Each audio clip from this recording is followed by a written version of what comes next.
तो good morning dear students. Last class में जो अपन डिस्कस किया था बेटा, टॉपिक चल रहा था अपने एसी अल्टरनेटिंग करंट, और अल्टरनेटिंग करंट के अंदर अपन ने देख लिया था कुछ एलिमेंट्स के बारे में कि आप एसी वोल्टेज पे जब रेजिस्टेंस अप्लाई करोगे या फिर इंडक्टिंग कॉइल अप्लाई करोगे या फिर संधारित्र लगाओगे तो क्या क्या कंडीशन मिलेगी, धारा का मान वोल्टा के साथ किस प्रकार से चेंज होगा, वो सब अपने देख लिया था। और उसके बाद उनके कॉम्बिनेशन भी देखे थे जिसमें अपन ने आरसी और आरएल परिपथ देखा था, आरसी और आरएल परिपथ देखा था।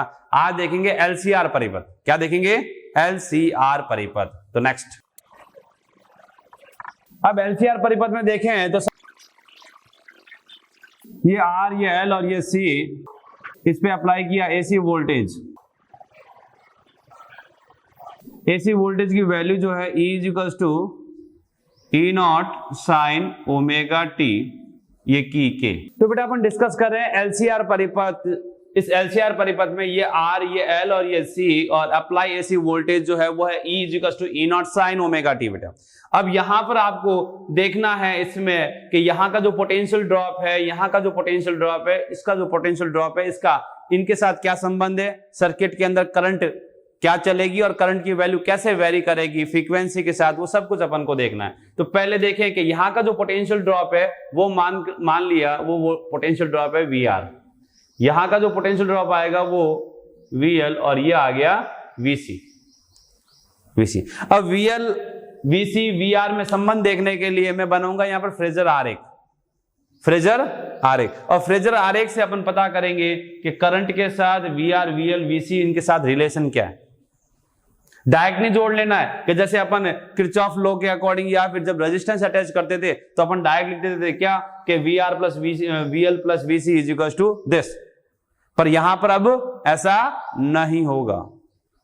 अरे अपन ने थर्ड चैप्टर पढ़ा था करंट इलेक्ट्रिसिटी, उसके अंदर जब प्रतिरोधों पे विभव पतन होता था तो श्रेणी क्रम के लिए बोलते थे, क्या बोलते थे कि बैटरी का कुल विभव जो होगा वो श्रेणी क्रम में संयोजित प्रतिरोधों के विभव पतनों के योग के तुल्य होता है। V equal to V1 plus V2 plus V3 किया करते थे, पर यहां पर ऐसा नहीं होगा। क्यों नहीं होगा?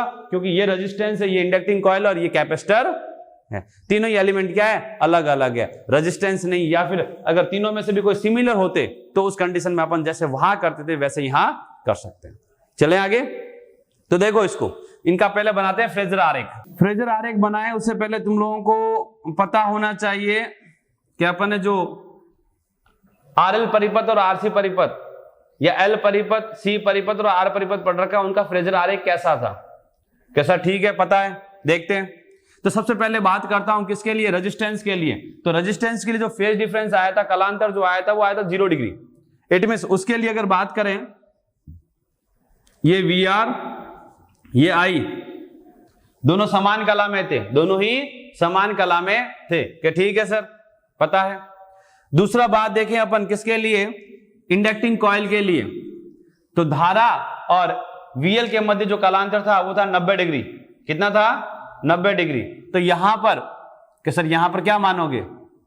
तो यहां पर 90 डिग्री है और धारा जो होती है वो 90 डिग्री से पीछे, करंट जो है वो 90 डिग्री से पीछे। तो मैं यहां लेट करूंगा कि ये जो आपका होगा ये VL होगा। अगर ये VL है तो इससे 90 डिग्री पीछे कौन आ गया? कौन आ गया? करंट आ गई। क्या ठीक है सर? ये भी मान लिया। बात करो संधारित्र के केस में, तो संधारित्र के केस में क्या है कि संधारित्र केस में धारा जो थी वो 90 डिग्री से आगे थी, तो इसका मतलब वोल्टता क्या होगी? पीछे। तो यहां का जो VC होगा वो VC होगा पीछे, ये VC। या तो ये VL हो गया, ये VC हो गया और ये VR हो गया। अब इन तीनों में देखा जाए तो VL और VC जो है वो जस्ट ऑपोजिट है। एक पॉजिटिव में मानो तो दूसरा नेगेटिव में, तो इनका जो रिजल्टेंट आएगा वो क्या आएगा? VL माइनस VC या VC माइनस VL। जो बड़ा है उस बड़े में से छोटे को माइनस कर लो। कि सर वो तो कंडीशन लेट करनी पड़ेगी, तो मान लो, क्या मान लेते हैं कि VL is greater than VC। Condition let कर लेता हूं, let VL is greater than VC। VL का मान जो है वो VC से ज्यादा है। क्या ठीक है सर? तो ज्यादा है तो क्या करें? इतना ये इसमें से माइनस कर लो। क्या कर लो? माइनस कर लो। तो ये VL, इस VL में से ये वैल्यू ये माइनस कर दी मैंने, तो ये आपके पास रिमेनिंग रहेगा VL माइनस VC।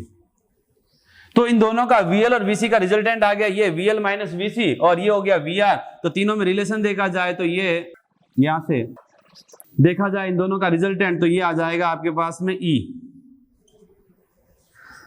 ये E विद्युत वाहक बल जो है, AC वोल्टेज जो है वो धारा से फाई कोण आगे, फाई कोण आगे है क्या? ठीक है सर। अब यहां VR, VL और VC के अंदर संबंध देखो, उससे पहले देख लेते हैं अपन धारा की समीकरण, कि धारा की समीकरण क्या बनेगी। तो वोल्टेज से धारा जो है वो फाई कोण पीछे, और वोल्टेज की जो इक्वेशन होती है वो होती है E equals to E naught sine omega t. तो धारा की इक्वेशन जो बनेगी I इक्वल्स टू बन जाएगा I not sine omega T minus five. Voltage से फाई कोण पीछे इसलिए लगा दिया माइनस फाइव, अगर आगे होता तो मैं लिख देता प्लस फाइव। अब इस I नॉट की वैल्यू क्या है तो वो अपन देखेंगे थोड़ी देर बाद में, जब अपन परिपथ की कुल प्रतिबाधा का मान ज्ञात कर लेंगे। तो फर्स्ट ऑफ ऑल देखते हैं अपन क्या, VR, VL, VC और E में संबंध। तो ये जो आपको दिख रहा है समकोण त्रिभुज, इस समकोण त्रिभुज में अगर पाइथागोरस थ्योरम के अकॉर्डिंग देखें तो कर्ण स्क्वायर बराबर क्या आएगा, E स्क्वायर बराबर क्या आएगा, आधार स्क्वायर प्लस लंब स्क्वायर। तो बेस में है तुम्हारे पास क्या VR और लंब में क्या ये VL माइनस VC। तो मैं लिखूंगा क्या VR square plus VL minus VC का whole square, VL minus VC का होल स्क्वायर। तुम्हें चाहिए E तो आप लिख लोगे E is equal to root of VR square VL minus VC का होल स्क्वायर। ये तो यहां पर जो पोटेंशियल ड्रॉप्स का जो AC वोल्टेज के साथ रिलेशन रहेगा वो ये रहेगा। अब यहां पर मैंने VL माइनस VC लिखा क्योंकि VL is greater than VC let किया है, मैंने माना है। अगर VC का मान ज्यादा होता तो VC माइनस VL कर देता, VC माइनस VL कर लेता है। या फिर ऐसा देखो जो भी प्लस या माइनस वैल्यू आएगी उसका स्क्वायर होगा तो वापस प्लस की वैल्यू बन जाएगी। समझ गए? तो ये तो आ गया इनके वोल्टेज का रिलेशन। अब मुझे चाहिए परिपथ की कुल प्रतिबाधा के बारे में। तो प्रतिबाधा ज्ञात करनी है तो उनके लिए इनकी वैल्यू रख दो। E is equal to VR, VI मतलब यहां का पोटेंशियल ड्रॉप, ये होगा I इंटू R, क्या ठीक है सर। VL होगा I XL माइनस VC होगा I XC और ये इसका होल स्क्वायर। इस पूरे में देखा जाए तो I कॉमन आएगा, I क्या होगा कॉमन आएगा, और पूरे में I स्क्वायर है, रूट से बाहर लूंगा तो मेरे पास क्या आएगा क्या सर I आएगा। आप चाहो डायरेक्ट भेज देते सर इसको नीचे, ये R स्क्वायर और ये हो गया क्या XL माइनस XC का, इस I को शिफ्ट कर लो नीचे तो E upon I is equal to आपको मिल जाएगा root of R square XL minus XC का होल स्क्वायर। E परिपथ का कुल वोल्टेज, I परिपथ की कुल धारा, तो ये बन जाएगा क्या क्या परिपथ की कुल प्रतिबाधा। जैसे थर्ड चैप्टर में अपन प्रतिरोध कहते थे क्योंकि वहां केवल रेजिस्टेंस की बात हुआ करती थी। अब यहाँ रेजिस्टेंस के साथ इंडक्टिंग कॉइल भी और कैपेसिटर भी है, तो यहाँ परिपथ की जो टोटल इंपीडेंस आएगा, प्रतिबाधा जो आएगी उसको, बाधा जो आएगी उसे कहेंगे प्रतिबाधा, Z। क्या कहेंगे Z। प्रतिरोध ही एक तरह का, बाधा ही है, मात्रक ओम ही होगा, विमा भी वही होगी जो प्रतिरोध की होती है ना। तो Z बराबर आ गया तुम्हारे पास में रूट R स्क्वायर प्लस, आप चाहो तो XL को लिख दो ओमेगा L और XC को लिख दो 1 अपॉन ओमेगा C। ये तो LCR परिपथ के लिए जो परिपथ की कुल प्रतिबाधा बनती है, LCR परिपथ के लिए परिपथ की कुल प्रतिबाधा जो बनती है उसके लिए फॉर्मूला आता है root R square plus XL minus XC का होल स्क्वायर। ये कंडीशन आती है, समझ गया। चले आगे। अब यहां XL माइनस XC ये होता प्रेरणिक प्रतिघात, ये होता धारितीय प्रतिघात। प्रेरणिक प्रतिघात और धारितीय प्रतिघात का जो अंतर होता है उसे कहते हैं अपन प्रतिघात। क्या कहते हैं? प्रतिघात कहते हैं। ठीक है, आगे देखेंगे उसको। सॉरी, इनकी बात करते हैं फेज डिफरेंस की। कलांतर फाई। तो कलांतर देखा जाए इस फ्रेजर आरेख से, तो फ्रेजर आरेख में पता चल रहा है कि धारा फाई कौन से पीछे, धारा क्या है फाई कौन से पीछे। तो मैं लिखूंगा I का मान E से फाई कौन पीछे, तो आगे कौन हुआ वोल्टेज, वोल्टेज आगे और ये पीछे क्या, ठीक है सर। अब बात करें साइन फाई की या शक्ति गुणांक कॉस फाई की या टेन फाई की। अगर साइन फाई की बात करता हूं तो साइन थीटा होता है बेटा लंब बटा कर्ण। लंब में कौन है कि सर लंब में तो ये है, ये रहा फाई, तो परपेंडिकुलर ये बन गया और कर्ण ये बन गया, तो परपेंडिकुलर में आएगा VL minus VC, VL minus VC, तो ये आ गया VL माइनस VC और इसमें आ गया E कर्ण में। अब VL को लिखोगे I इंटू XL, VC को लिखोगे I इंटू XC और इसको लिखोगे I into Z, I into Z। तो यहां पर I कॉमन लेके कैंसिल कर दोगे तो ये आ जाएगा XL minus XC upon Z। Z की वैल्यू क्या होती है, ये रही, जरूरत पड़े तो यहां से लिख लेना। कॉस फाई शक्ति गुणांक, कॉस फाई, कॉस जो होता है वो होता है क्या, लंब, सॉरी कॉस जो होता है वो होता है आधार बटा कर्ण, आधार बटा कर्ण। अब इसके बेस में देखें, आधार में देखें तो आधार में है VR, आधार में क्या है VR, ये इसको यहां लिखो बेटा कंफ्यूज नहीं हो जाओ, ये VR है, ये आधार क्या है VR, तो मैं लिखूंगा आधार में तो आ गया VR और कर्ण में आ गया E। VR को लिखूंगा I इंटू R और इसको लिखूंगा I इंटू Z, तो I से I कैंसिल हो जाएगा, दिया हो जाएगा R बाय Z, Z की वैल्यू ये रही क्या, ठीक है सर। अब बात करता हूं टेन फाई, इसको बोलते हैं शक्ति गुणांक बेटा, ध्यान रखना, पावर फैक्टर, शक्ति गुणांक। अब बात करता हूं टेन फाई, टेन फाई होता है परपेंडिकुलर फ्रॉम बेस, लंब बटा आधार, लंब बटा आधार, लंब में है VL माइनस VC और आधार में है क्या VR, तो ये हो जाएगा क्या VL minus VC upon VR। ये आप IXL, IXC और IR लिखोगे तो I कॉमन आके कैंसिल हो जाएगा, तो ये हो जाएगा VL minus sorry XL minus XC upon R, ये ठीक है। क्या सर परिपथ की मुख्य धारा का मान नहीं बताते, धारा का मान कितना होगा, I0 का मान कितना होगा, तो I0 बेटा, I0 जो होगा वो होगा E0 upon Z, E0 upon Z, परिपथ का जो कुल वोल्टेज पीक पोटेंशियल है उसके अंदर इस परिपथ की कुल प्रतिबाधा का भाग दे दो, और Z का मान क्या है, ये रहा, Z का मान रख दो। अब जब Z का मान रखोगे तो आपको मिल जाएगा क्या E0 अपॉन Z, Z के अंदर आ गया तुम्हारे पास में R square plus XL minus XC का होल स्क्वायर, ये कंडीशन आ गई, ये हुआ क्लियर। अब यहां पर और कंडीशन देखें कि सर और कंडीशन क्या देख सकते हैं, तो अगली कंडीशन देख सकते हैं इसके ग्राफ की, किसमें, वोल्टेज टाइम और करंट टाइम का। तो ग्राफ जैसा तुम लोगों ने RL परिपथ का बनाया था सेम वैसा ही बनेगा कि सर वैसा क्यों बनेगा, तो उसका कारण क्योंकि यहां पर VL is greater than VC, तो इसका इफेक्ट वही दिखेगा जो RL परिपथ का था, उसमें भी धारा फाई कौन से पीछे था, इसमें भी फाई कौन से पीछे, तो ग्राफ बनेगा ये तो बन गया किसका, E का, I। अब धारा क्या है, पीछे, पीछे, इसका मतलब आप ग्राफ बनाओगे कैसा, ये कुछ इस प्रकार से बनेगा, ये बन जाएगा I, क्लियर। तो ये हुआ आपका LCR परिपथ, क्या हुआ, LCR परिपथ। तो LCR परिपथ में देखें तो R, L और C तीनों को श्रेणी क्रम में संयोजित किया जाता है, जैसा तुम्हें चित्र में दिख रहा है। AC वोल्टेज आरोपित कर लिया क्या, ठीक है सर। अब यहां पर रिलेशन निकालने के लिए अलग अलग कंडीशन लेट करनी पड़ती है, तो मैंने कंडीशन में लेट कर लिया VL is greater than VC होना चाहिए, VL is greater than VC। क्या sir VC is greater then VL होता तो क्या होता, इस VC को बढ़ा देता, VL छोटा होता, तो ये जो इफेक्टिव E इधर आया वो किधर आता, नीचे आता, और उसमें धारा जो होती वो 90 डिग्री से सॉरी फाई कौन से आगे होती, वोल्टेज क्या होता, पीछे होता। अभी वोल्टेज आगे, धारा पीछे, वरना उस केस में क्या होता, धारा आगे होती और वोल्टेज पीछे होता, जब VC का मान बड़ा होता, VC का मान बड़ा होता, ठीक है। धारा की इक्वेशन मैंने इस कालांतर के अकॉर्डिंग बना ली, I = I0 sin omega t minus phi, minus क्यों लिखा, क्योंकि धारा पीछे। अगर यही केस इसमें होता VC is greater then VL तो मैं लिखता प्लस फाई, तो लिखता प्लस फाई, ठीक है सर।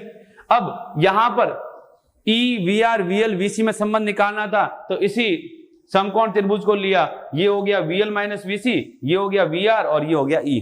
तो पाइथागोरस थ्योरम के अकॉर्डिंग लगा दिया मैंने E square = VR square plus VL minus VC का होल स्क्वायर। इसको सिंपलाइज किया तो ये एक तो ये रिलेशन है, इसको सिंपलाइज करने पे मुझे Z मिल गया। Z है पर AC परिपथ की प्रतिबाधा, जेड क्या है? एसी परिपथ की प्रतिबाधा।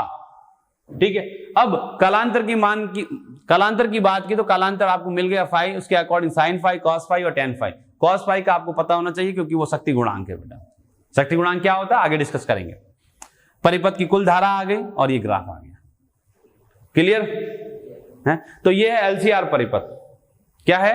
एलसीआर परिपथ। अब इस एलसीआर परिपथ की एक विशेष अवस्था होती है जिसे कहते हैं अनुनादी अवस्था, रेजोनेंस कंडीशन बेटा, वो अपन को डिस्कस करनी है और वही तुम लोगों को बोर्ड में पूछ जाती है और इसके ऊपर कई क्वेश्चंस भी बनते हैं। तो चलें आगे। Then next, E is equals to E naught sine omega t. तो बात कर रहा हूं मैं अनुनादी अवस्था, एलसीआर परिपथ की अनुनादी अवस्था के लिए जो कंडीशन है, जो शर्त है, वो शर्त क्या है? वो शर्त क्या है कि सर VL और VC का मान बराबर होना चाहिए। VL और VC का मान बराबर होना चाहिए। कैसी बात है? हाँ ऐसी बात है। या फिर XL और XC का मान बराबर होना चाहिए। तो अनुनाद की शर्त, अनुनादी अवस्था की शर्त, तो शर्त क्या है? शर्त है बेटा VL is equal to VC हो। जब VL is equal to VC होगा तो नो डाउट ये IXL होगा, ये IXC होगा, I से I कैंसिल हो जाएगा, तो XL इज इक्वल टू क्या होना चाहिए? XC। इन दोनों में से कोई भी कंडीशन तो वो अवस्था क्या कहलाएगी? अनुनाद की अवस्था। जब LCR परिपथ में संधारित्र और प्रेरणिक कुंडली पर विभव पतन का मान समान हो, VL और VC का मान समान हो, तो वो परिपथ अनुनाद की अवस्था में माना जाएगा या अनुनाद की अवस्था में होता है। अब इस अनुनाद की अवस्था में धारा की समीकरण क्या होगी? धारा की समीकरण क्या होगी? उन सबको देखेंगे अभी। तो पहले बनाएंगे इसका फ्रेजर आरेख कि अनुनाद की अवस्था में फ्रेजर आरेख कैसा होगा। ये VR, ये परिपथ की धारा।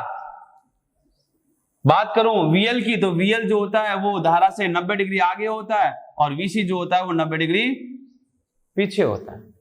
जब मैंने कह दिया VL is equal to VC है, VL is equal to VC है, तो ये इसको कैंसिल कर देगा, ये इसको क्या कर देगा? कैंसिल कर देगा। इट मींस इस वाली सिचुएशन के अंदर जो आपके पास फेज डिफरेंस आएगा फाई, वो कितना आएगा? 0 आएगा, क्योंकि धारा और वोल्टेज जो होंगे वो समान कला में होंगे। धारा और वोल्टेज जो होंगे वो समान कला में होंगे। क्या ठीक है सर? E का मान देखें तो ये देखो अपने पास संबंध था क्या? E is equal to VR square plus VL minus VC का होल स्क्वायर। अब चूंकि VL और VC का मान बराबर है तो VL माइनस VC कितना होगा? ये कितना होगा? क्या सर 0 होगा? जब ये 0 है तो गया VR का होल स्क्वायर से रूट कैंसिल, तो आपके पास आएगा E is equal to VR। तो यहां पर जो है E is equal to VR आएगा। इट मींस AC वोल्टेज जो भी होगा बेटा वो सारा का सारा ड्रॉप कहां होगा? प्रतिरोध के चिन्हों पर होगा। किस पर होगा? प्रतिरोध की। तो अनुनाद की अवस्था में चाहे यहां वोल्टेज कितना ही दे दे, यहां कितना ही दे दे, यहां कितना ही दे दे, और आपको ये दे दिया, और अनुनाद की अवस्था में ये और ये तो बराबर होंगे, और ये जो होगा जो भी वोल्टेज आएगा वो AC वोल्टेज को रिप्रेजेंट करेगा। क्या सर एग्जांपल? तो देखो इधर जैसे आपको क्या दिया, लैंग्वेज के अंदर दे दिया VR is equal to 20 volt, VL is equal to 10 volt और VC is equal to 10 volt. तो बताओ उस AC वोल्टेज का मान कितना है? AC वोल्टेज का मान कितना है? तो जब VL और VC का मान बराबर है तो इसका मतलब जो इसका मान होगा वो VR के बराबर होगा। किसके बराबर होगा? VR के बराबर होगा। ऐसे मत कर देना कि सर परिपथ में श्रेणी क्रम में, हाँ कि ये 20 प्लस 10 प्लस 10 कितने हो गए? 40। ऐसा मत कर देना। जबकि यही जब केवल प्रतिरोध होते, केवल क्या होते? प्रतिरोध होते, तो उस केस के अंदर अपन क्या करते हैं हमेशा, जैसे R1 R2 R3 इन तीन के ऊपर ये ड्रॉप दिए हुए होते तो 20 प्लस 10 प्लस 10 40 करते, पर यहां पर ऐसा नहीं होगा। VL और VC का जो भी है उनका सब्ट्रैक्शन होता है, एक दूसरे में से घटाकर फिर सॉल्व किया जाता है उनके साथ। ठीक है, तो ये आ गया। दूसरी बात करें प्रतिबाधा की, इंपीडेंस, तो Z इज इक्वल टू लिखा जाता है क्या? R square plus XL minus XC का होल स्क्वायर। अब यहां पर भी कंडीशन कह रहा है कि XL is equal to XC. जब XL is equal to XC है तो नो डाउट ये कितना हो जाएगा, 0। ये 0 हो गया तो जेड इज इक्वल टू क्या आ जाएगा, आर। तो यहां पर जो ये इंपीडेंस होगा, प्रतिबाधा जो होगी वो मिनिमम होगी, तो ये जेड मिनिमम आएगा बेटा। और वो किसके बराबर आएगा, परिपथ में प्रतिरोध के बराबर आएगा। किसके बराबर आएगा, प्रतिरोध के बराबर आएगा। तो अनुनाद की स्थिति में जो प्रतिबाधा का मान होता है वो प्रतिरोध के बराबर होता है। कैसे, धारा का मान, जब प्रतिबाधा मिनिमम है तो धारा जो मिलेगी वो मैक्सिमम मिलेगी। क्या मिलेगी, मैक्सिमम। और उस मैक्सिमम की वैल्यू क्या होगी कि sir E not upon Z, और जेड का मान कितना है, जेड का मान कितना, आर, तो ये आ जाएगा ई नॉट बाय आर। तो अधिकतम धारा, एलसीआर परिपथ की जो अधिकतम धारा हो सकती है वो अनुनाद की अवस्था में होती है, और अनुनाद की अवस्था में लिखा जाएगा E naught by R, E naught by R. Clear? तो इस प्रकार से तुम लोग कर लो। चले आगे। कैसा, शक्ति गुणांक की बात की जाए, शक्ति गुणांक, शक्ति गुणांक क्यों, सबकी बात कर लेता हूं। फाई का मान क्या आया, 0। तो अगर बात करोगे किसके लिए, साइन फाई, तो साइन फाई क्या आएगा, 0। बात करूंगा शक्ति गुणांक कॉस फाई, तो वो कितना आएगा, 1। और बात करूंगा किसके लिए, टेन फाई के लिए, तो टेन फाई भी कितना आएगा, 0। तो ये शक्ति गुणांक जो है इसका ध्यान रखना तुम लोगों को। शक्ति गुणांक का मान कितना रहता है, 1 आता, अधिकतम आता है। अनुनाद की अवस्था में शक्ति गुणांक का मान अधिकतम रहता है। कि सर धारा और उसका ग्राफ बनाओ, ये लो, ये टी, ये तो बन गया तुम्हारा ई का, और कलांतर है 0, तो समान कला में ये हो जाएगी आई और ई जो होगी वो समान कला में होगी। समझ गए क्या, नहीं समझे? तो ये एलसीआर परिपथ की अनुनादी अवस्था है कि जब एलसीआर परिपथ की अनुनादी अवस्था होगी उस स्थिति पर वीएल और वीसी का मान बराबर होगा, एक्सएल बराबर एक्सी होगा।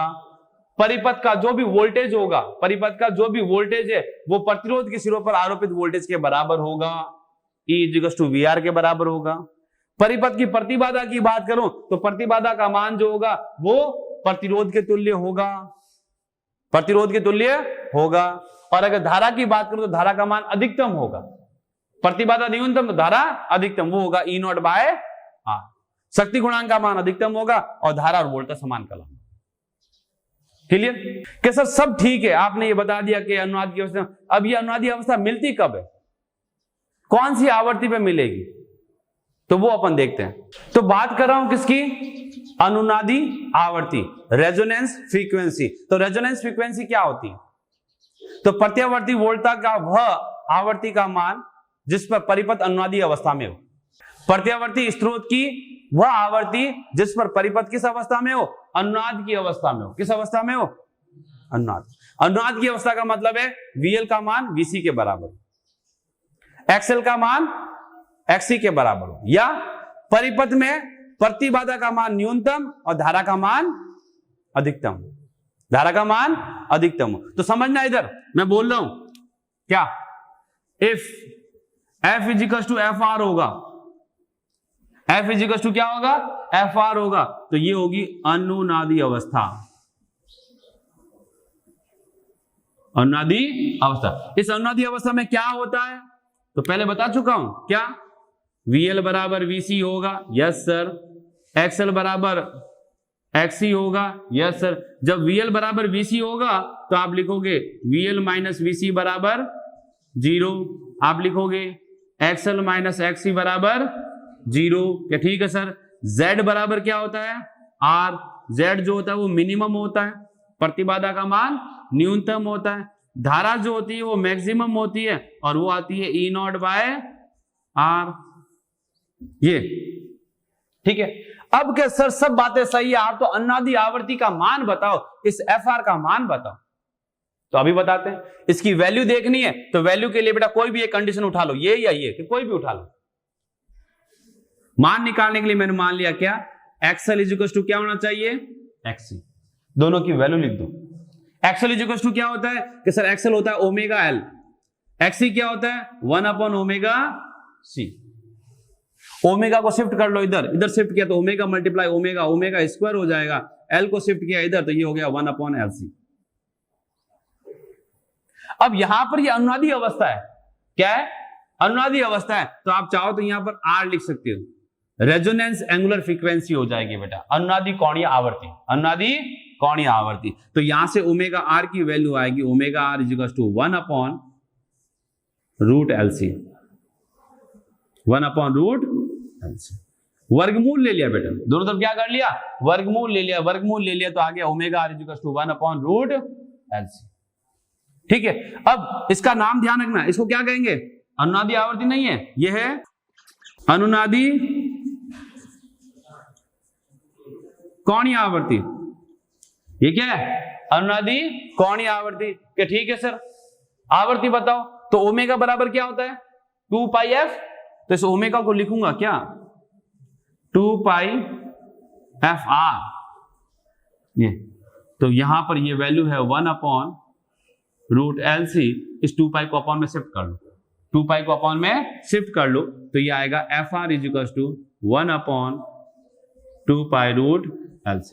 ये है अनुनादी आवर्ती, अनुनादी आवर्ती। तो LCR परिपथ के लिए जो रेजोनेंस फ्रीक्वेंसी आएगी वो क्या आ जाएगी, FR is equal to 1/2π√LC। Clear है, तो अनुनादी आवर्ती पूछी जाती है, अनुनादी आवर्ती पूछ जाती है, अगर याद है तो लिख लोगे, याद नहीं है तो समझ के करोगे तो आगे से आगे स्टेप बढ़ना है। ये एक कंडीशन लिखी, इस कंडीशन को आगे से आगे फॉलो करो, आपके पास अनुनादी आवर्ती आ जाएगी, नहीं तो रट रट के परेशान हो जाओगे। अब यहां पर जो कंपटीशन में सवाल पूछे जाते हैं कई बार बहुत काम के हैं, बच्चा अगर फॉर्मूला याद रखता है तो बहुत इजी वे से कर पाएगा, अगर फॉर्मूला याद नहीं होता है तो मामला गड़बड़ हो जाता है। जैसे कई बार पूछा जाता है 1/√LC, या फिर पूछा जाएगा √LC, या फिर पूछा जाएगा LC, या फिर 1/LC। इन सब के पूछे जाते हैं मात्रक और विमा, या तो क्या पूछेंगे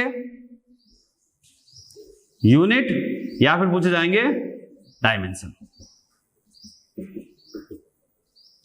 अब एग्जाम में तुम्हारे सामने जैसे ही आ गया 1/√LC का मात्रक होगा, 4 ऑप्शन दे रखे हैं, अब तुम ढूंढोगे पहले L क्या है और C क्या है, कि सर पता है L और C क्या है, तो L क्या है तो पहले फिर L की मात्रक निकालोगे, विमा निकालोगे, यहां वहां से ढूंढा के कहीं मात्रक निकाल भी लिया, रख भी दिया और सॉल्व कर लिया और उत्तर भी आ गया, पर उस उत्तर को लाने में बेटा तुम लोगों को लग जाएगा कम से कम 4 मिनट, 2 मिनट, 4 मिनट, 5 मिनट लगेगा।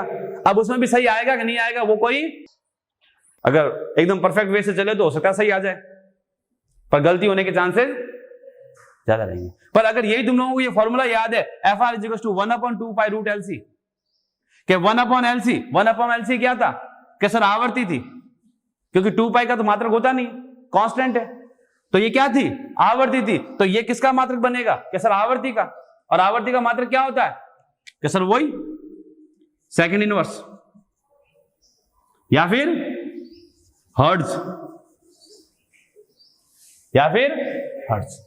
डायमेंशन की बात करता तो लिख देता क्या M0 L0 T-1। क्या दिमाग लगाना पड़ा, कुछ भी नहीं, फॉर्मूला पता होना चाहिए। इसकी बात करूं LC, कि सर ये 1/√LC था, ये √LC है, उल्टा ही तो किया है, तो यहां पर इसका मात्रक हो जाएगा सेकंड, और ये हो जाएगा क्या M0 L0 T-1, आवर्तकाल के बराबर हो जाएगा। कि सर LC इसमें रूट है और इसमें रूट नहीं है, तो ये इसका वर्ग है, तो ये क्या हो जाएगा सेकंड स्क्वायर, ये क्या आ जाएगा M0 L0 T2।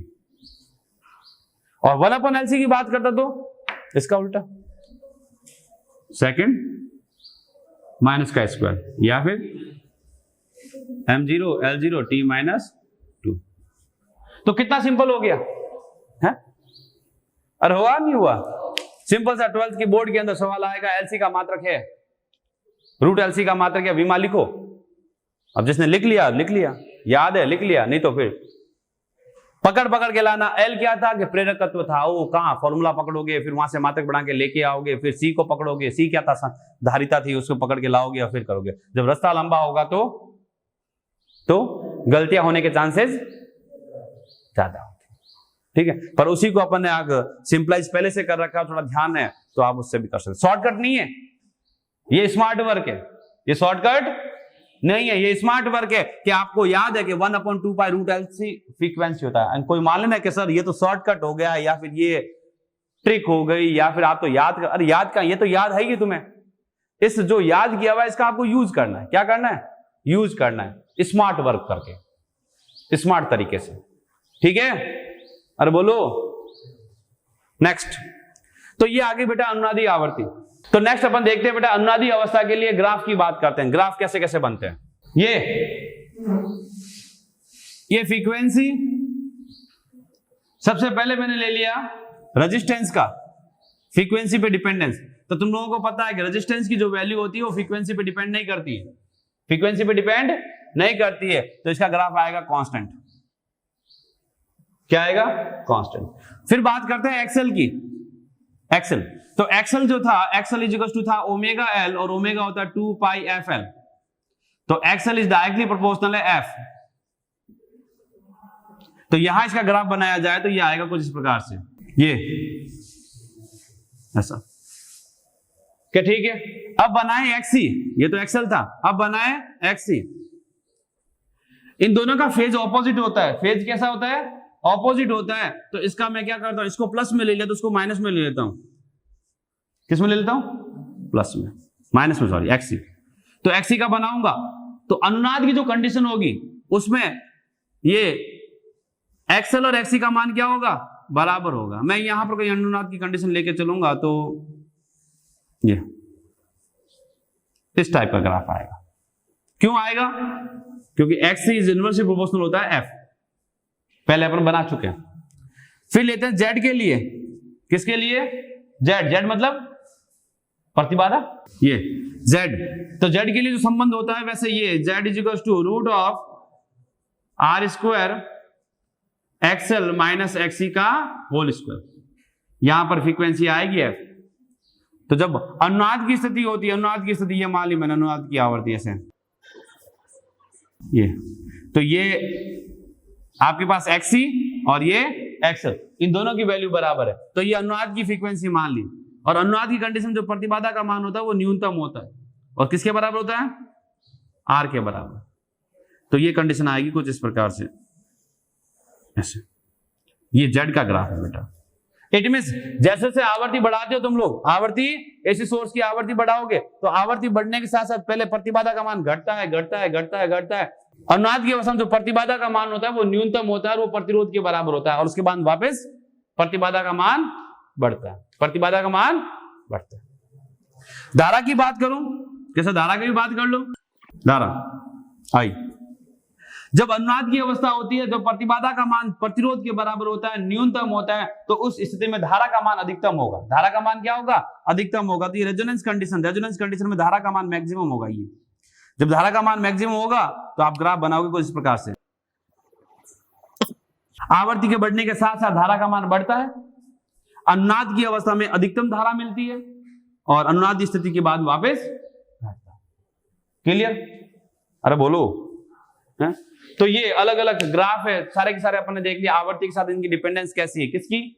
आर की, एक्सएल की, एक्सी की, जेड की और आई की। समझ गए? क्या नहीं समझे?